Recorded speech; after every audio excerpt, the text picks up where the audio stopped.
Praise the lord. యేసు రక్తమే జయము. మన రక్షకుడు మన విమోచకుడైన యేసుక్రీస్తు పరిశుద్ధ నామములో అందరికీ వందనాలు.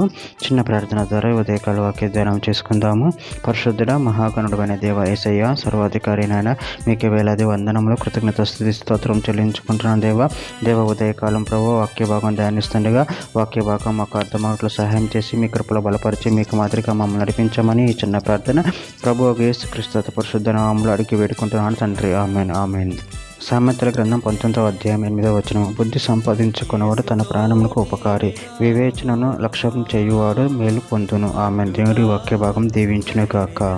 ప్రభునందు ప్రియులారా, ఇక్కడ వాక్య భాగంలో గమనించినట్లయితే ఈ విధంగా తెలియబడుతుంది. ఏమనంటే, బుద్ధి సంపాదించుకున్నవాడు తన ప్రాణమునకు ఉపకారి, వివేచన లక్ష్యం చేయువాడు మేలు పొందును.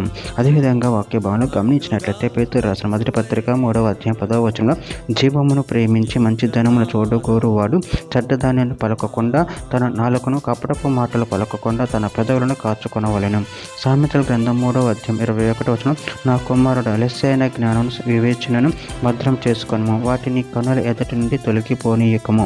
సామెతల గ్రంథం 4వ అధ్యాయం 4వ వచనం, ఆయన నాకు బోధించుతూ నాతో ఇట్లనెను, నీ హృదయము పట్టుదలతో నా మాటలను పట్టుకొననిమ్ము, నా ఆజ్ఞలను గాయకుని ఎడల నువ్వు బ్రతుకుదువు.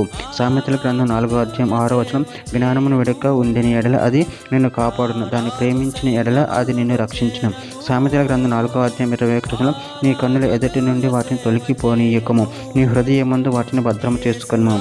సామెతల గ్రంథం 16వ అధ్యాయం 20వ వచనం, ఉపదేశమునకు చెవి ఎగ్గువాడు మేలు నొందును, యెహోవాను ఆశ్రయించువాడు ధన్యుడు. సామెతల గ్రంథం 22వ అధ్యాయం 18వ వచనం, నీ అంతరంగమందు వాటిని నిలుపుకొనుట ఎంతో మంచిది, పోకుండా అవి నీ పెదవుల నుండి ఉండనిమ్ము.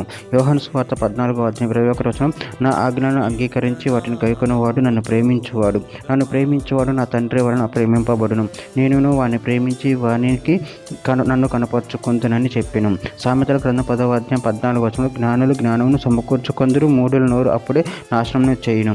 సామెతల గ్రంథం 2వ అధ్యాయము 7వ వచనంలో, ఆయన యథార్థవంతులను వర్ధిల్ల చేయును, యుక్త మార్గమును తప్పక నడుచుకుని వారికి ఆయన కేడముగా ఉన్నాడు. చివరిగా ఒక మాట, సామెతల గ్రంథం 4వ అధ్యాయం 5వ వచనం, జ్ఞానం సంపాదించుకొను, బుద్ధి సంపాదించుకొను, నా నోటి మాటను మరవకము, వాటి నుండి తొలగిపోకము. ఆమె. దేవుడి వాక్య భాగం దీవించిన కాక చిన్న ప్రార్థన చేసుకుందాము. పరిశుద్ధుడ మహాగణుడు అనే దేవ యేసయ్య, నాయన మీరు ఇచ్చిన వాక్యదానాన్ని బట్టి ప్రభు కృతజ్ఞతలు చెల్లించుకుంటున్నాను తండ్రి. నేను మీ అందు మీ భయభక్తులు కలిగి నీ మాటలను ప్రభు నీ ఆజ్ఞలు కైకొని వాటిని ధ్యానిస్తూ నిన్ను మహిమపరచు కనపరచకుండా శక్తిని అనుగ్రహించామని చిన్న ప్రార్థన యేసు నామములో అడిగి వేడుకుంటున్నాను తండ్రి. ఆమేన్.